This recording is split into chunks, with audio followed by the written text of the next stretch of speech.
You want a massive, wide back, but you're making excuses because you don't have a pull-up bar? Stop kidding yourself. That's not a lack of equipment, that's a lack of effort. Without a powerful back, you'll stay looking narrow and fragile for the rest of your life. Today, I'm exposing 5 brutal alternatives you can do right now without a pull-up bar. Your muscle fibers don't care about a steel bar. They only care about tension and angles. Wait, before we dive into the exercises, you need to understand the mechanism. A pull-up is a vertical pull that forces your lats, traps, and biceps to work in unison to move your entire body weight. It's all about bringing your elbows down and squeezing your shoulder blades together. Master this logic, and you can build a massive back anywhere, with or without a bar. Exercise 1. Floor lat slides, the horizontal mutation. You might not have a pull-up bar, but you have a floor, right? Good, because that's all you need for our first movement. You think you need to be hanging from a ceiling like a monkey to build your lats? Wrong. Here is a reality check. Your muscle fibers do not know the difference between a cold steel bar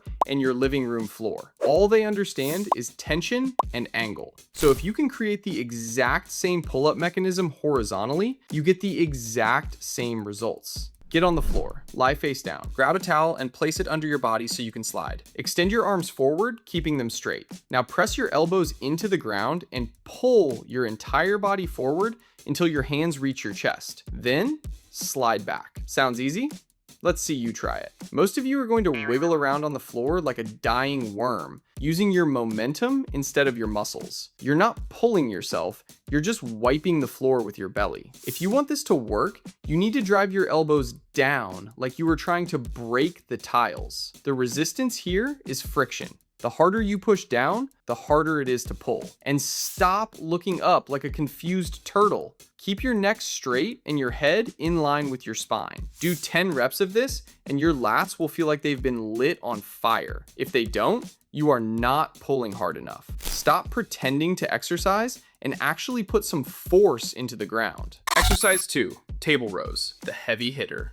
We just pulled horizontally on the floor. Now we need to fight gravity and move some actual weight. You don't have a heavy barbell? No problem. Use your dining table. But let me give you a core man warning right now. If your table is made of cheap plastic or held together by hopes and prayers, do not do this. I am not responsible if you break the table and smash your face. You need a solid, sturdy piece of furniture. Slide under it. Grip the edge with both hands shoulder width apart. Keep your entire body completely straight from your head to your heels. Squeeze your core like you are about to take a punch to the gut. Now, pull your chest all the way up to the wood. And stop doing those pathetic half reps where you just bob your head up and down. If your chest does not physically touch the table, the rep does not count, period.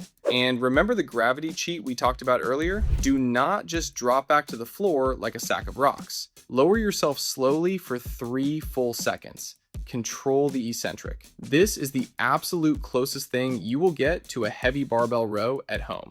It forces your lats, rhomboids, and traps to move a massive percentage of your body weight. Exercise 3, bedsheet rows, the door hack. So you don't have a sturdy table, or you are too scared of breaking your teeth. Fine, let's move to the door. We are going to build a professional grade suspension trainer out of your laundry. Take a thick bedsheet, tie a massive solid knot right in the middle. Throw that knot over the top of a door and slam the door shut. Listen to me carefully. Make sure you are pulling against the side of the door that closes towards you and lock it. If you set this up on the wrong side and someone opens the door, you are going to fly backward and crack your skull, and I will not feel bad for you. Grab both ends of the sheet. Lean back with your arms completely straight. Now, drive those elbows behind your back, pull your chest up, and violently squeeze your shoulder blades together. Here is the beautiful part. You control the resistance with your feet. If you stand far back, it's a warm-up. But as you walk your feet closer to the door, the angle drops, gravity takes over, and the tension becomes absolutely brutal. This is where the V-taper is born. But control the descent. If you just drop backward and let the sheet snap, you aren't building a back. You are just playing tug of war with a piece of wood. Exercise 4, prone YTW raises, the posture fixer.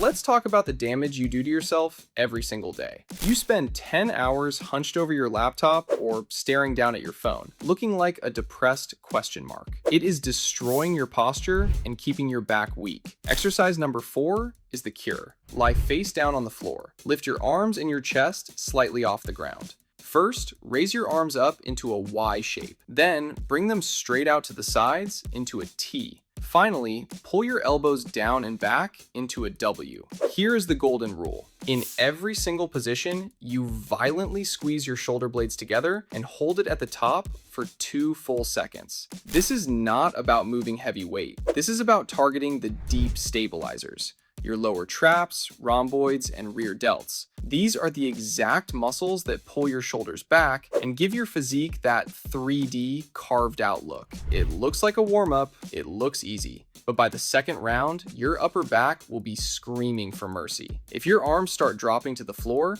it just proves how desperately you need this movement. Stop slouching and fix your frame. Exercise number 5, the door frame pull. No bar, no sheet, no problem. Stand in the doorway. Grip the frame tightly with your fingers. Walk your feet close to the base, lean your entire body back until your arms are straight, and pull your chest forward. Keep your body rigid like a steel rod. If your butt is sagging, you aren't training your back. You're just looking pathetic. Need more resistance? Walk your feet further forward. The sharper the angle, the heavier the load. But don't be an idiot. Check your door hinges first. I'm not here to pay for your property damage. Now, the plan. Do 2 to 3 rounds of every exercise on this list. And for the love of God, stop counting to 10. You go until technical failure. That means you stop when your form breaks or your muscles physically refuse to pull your weight one more time. Take 60 to 90 seconds of rest between rounds. Your muscle fibers need time to clear out metabolic waste before the next assault. Don't rush, but don't get comfortable either. So, which of these 5 are you starting with today? Drop it in the comments. No more excuses. Get to work.